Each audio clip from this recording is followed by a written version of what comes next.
Okay, so now that with this inner product, we have defined a way to compute distances and norms.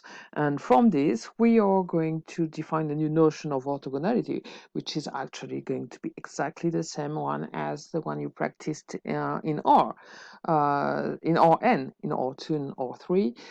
You know how to define orthogonality. You know what it looks like geometrically. And we could show that in R2 or R3, two vectors would be orthogonal if and only if their dot product was equal to 0. Why? Because in the dot product, you get the cosine of the angle between the two vectors. That's another way to describe the dot product, not using the components of the vectors. You remember that the dot product in R2 and R3 would be, well, sorry, maybe not with that one. The dot product of U with V, you know how that it was also defined by the size of U times the size of V times the cosine of the angle between those two vectors. Okay, and so you could show that it would, this definition, if you had this if you had the components of vectors u, v, it can be shown that it's going to be u1, v1 plus u2, v2 if you're in dimension 2, and you can add a third component if you're in dimension 3.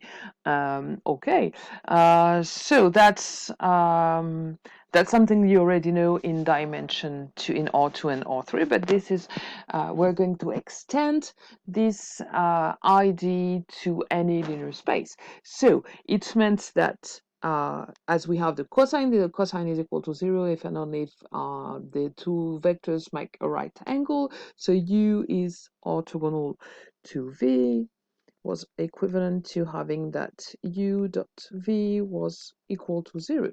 That's exactly the same definition we're going to use here. But actually, we are going to make this a definition. We are going to say that x and y in E are orthogonal if and only if their inner product is equal to 0. Okay, that's the definition. All right. Um, the Pythagorean theorem. So we've got an extension of the Pythagorean theorem, which is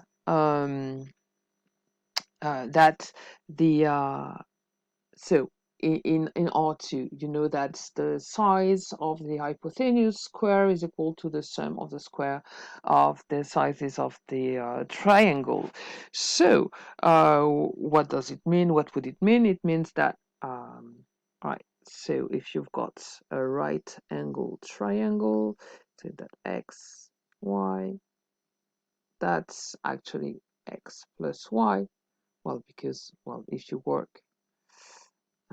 that's the diagonal of the rectangle. Okay, so x plus y technically would be like this, but sorry, not like this, just like this, but it's the same diagonal if you look at on the other side. All right, so given that, so you know that the Pythagorean theorem in R2 tells you that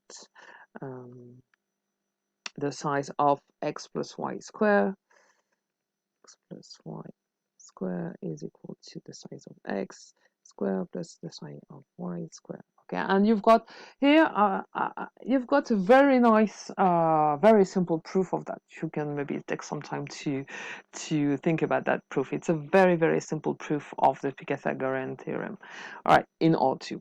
Now let's go back to what we have in any vector space, any linear space, as long as we have a nice defined norm coming from an inner product. So again, x plus y, so that's norm of x plus y square.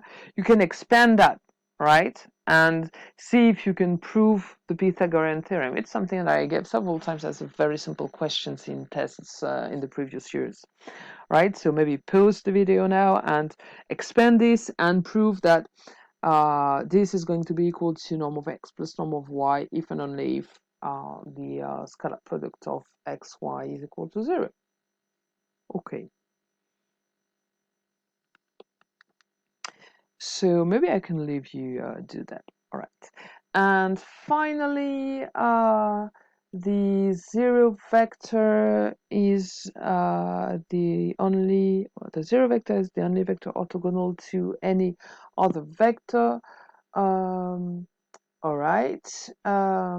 Let's assume that you've got, for this one, let's assume that you have um, you have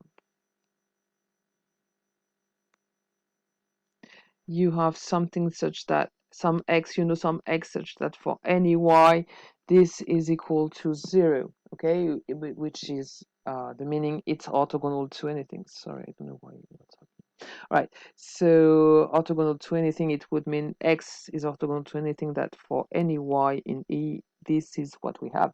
And in particular, we have that x with x is equal to 0, and so we know that in that case x has to be equal to 0. That's the positive definite property of the inner product.